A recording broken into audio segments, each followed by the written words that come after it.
ಆತ ತುಮಕೂರಿನ ಹೃದಯ ಭಾಗದಲ್ಲೇ ಜ್ಯುವೆಲ್ಲರಿ ಶಾಪ್ ಇಟ್ಕೊಂಡಿದ್ದ. ಜನರ ನಂಬಿಕೆಯನ್ನು ಗಳಿಸಿದ್ದ. ಈಗ ಅದೇ ನಂಬಿಕೆಗೆ ದ್ರೋಹ ಬಗೆದಿದ್ದಾನೆ. ತನ್ನನ್ನೇ ನಂಬಿ ಹೊಟ್ಟೆ ಬಟ್ಟೆ ಕಟ್ಟಿ ಹಣ ಕಟ್ಟಿದವರಿಗೆ ಮೋಸ ಮಾಡಿ 30 ಕೋಟಿ ಹಣ ದೋಚಿ ಎಸ್ಕೇಪ್ ಆಗಿದ್ದಾನೆ.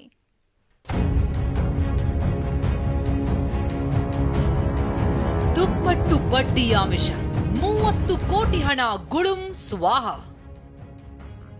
ತುಮಕೂರಿನಲ್ಲಿ ಜ್ಯುವೆಲ್ಲರಿ ಶಾಪ್ ಮಾಲೀಕನಿಂದ ದೋಖ. ಹಣ ಅಂದ್ರೆ ಯಾರ್ ತಾನೇ ಬೇಡ ಅಂತಾರೆ ಹೇಳಿ. ಅದರಲ್ಲೂ ನಿಮ್ಮ ಹಣಕ್ಕೆ ದುಪ್ಪಟ್ಟು ಬಡ್ಡಿ ಕೊಡ್ತೀವಿ ಅಂತಂದ್ರೆ ಸಾಕು, ನಾವು ಮೋಸ ಹೋಗಬಹುದು ಎನ್ನೋದನ್ನ ಒಂದು ಕ್ಷಣವೂ ಹಿಂದೆ ಮುಂದೆ ನೋಡದೆ ನಂಬಿ ಬಿಡ್ತಾರೆ. ಇಂಥವರನ್ನೇ ಬಂಡವಾಳ ಮಾಡಿಕೊಂಡ ಆಸಾಮಿಗಳು ತುಮಕೂರಿನಲ್ಲಿ ಬರೋಬ್ಬರಿ 30 ಕೋಟಿ ರೂಪಾಯಿ ದೋಚಿದ್ದಾರೆ. ಹೆಂಡತಿ ಜೊತೆ ಫೋಟೋಗೆ ಪೋಸ್ಟ್ ಕೊಡ್ತಿರುವ ಈತನ ಹೆಸರು ಶಿವಾನಂದಮೂರ್ತಿ. ಈಕೆ ಪತ್ನಿ ಪೂರ್ಣಿಮಾ. ತುಮಕೂರು ಬಸ್ ನಿಲ್ದಾಣದ ಎದುರೇ ಆಕಾಶ್ ಜ್ಯುವೆಲ್ಲರಿ ಶಾಪ್ ಇಟ್ಕೊಂಡಿದ್ದ. ಹಲವು ವರ್ಷಗಳಿಂದ ವ್ಯವಹಾರ ನಡೆಸ್ತಾ ಇದ್ದ. ಈತನ ಮಗ ಆಕಾಶ್ ನಾರಾಯಣ ಹೃದಯಾಲಯದಲ್ಲಿ ಅನಸ್ತೇಷಿಯಾ ಸ್ಪೆಷಲಿಸ್ಟ್.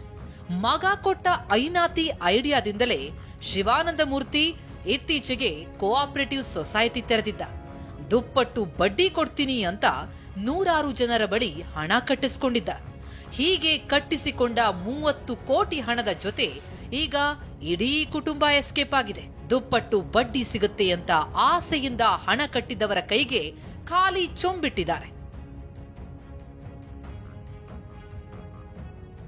ಶಿವಾನಂದಮೂರ್ತಿ ಹಾಗೂ ಪುತ್ರನ ವಿರುದ್ಧ ತುಮಕೂರು ನಗರ ಠಾಣೆಯಲ್ಲಿ ಸೊಸೈಟಿ ಆಡಳಿತ ಮಂಡಳಿ ದೂರು ದಾಖಲಿಸಿದೆ.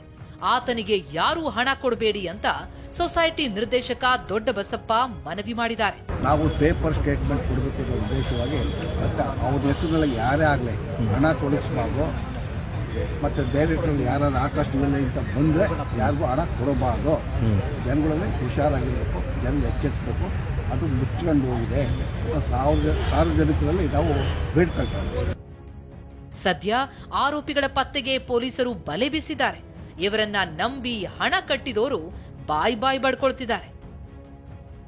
ಮಹೇಶ್, ಟಿವಿ9 ತುಮಕೂರು.